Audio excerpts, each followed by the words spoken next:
This week, you and the G7 allies introduced a plan for an oil price cap for Russian exports, which is not yet filled out, and obviously is a response to the high price of gasoline in the United States and around the world. Are you confident that that cap would bring down prices for American drivers?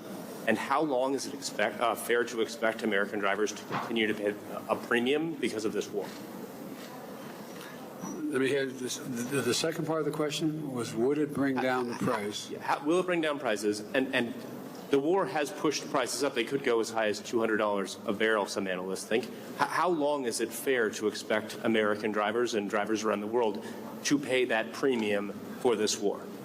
As long as it takes. So Russia cannot, in fact, defeat Ukraine and move beyond Ukraine.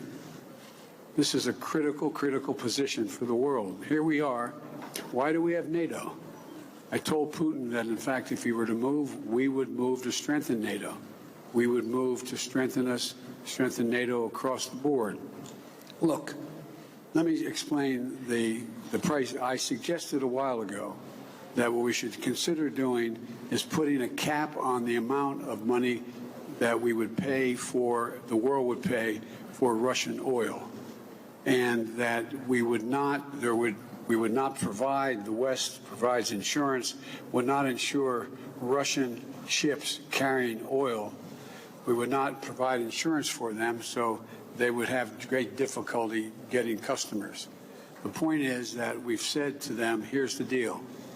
We're going to allow you to have a profit on what you make, but not the exorbitant prices that you're charging for the oil now. We've delegated a group of our national security people to sit down and work out that mechanism. We think it can be done. We think it can be done, and it would drive down the price of oil, and it would drive down the price of gasoline as well. In addition, at home, I have also called for changes. I've released 1 million barrels of oil per day from our oil reserve, and in addition to getting other nations to move forward, a total of 240 million barrels of oil to release from the Strategic Petroleum Reserve, number one. Number two, I've asked Congress, would they in fact go and temporarily end the tax on gasoline at the pump?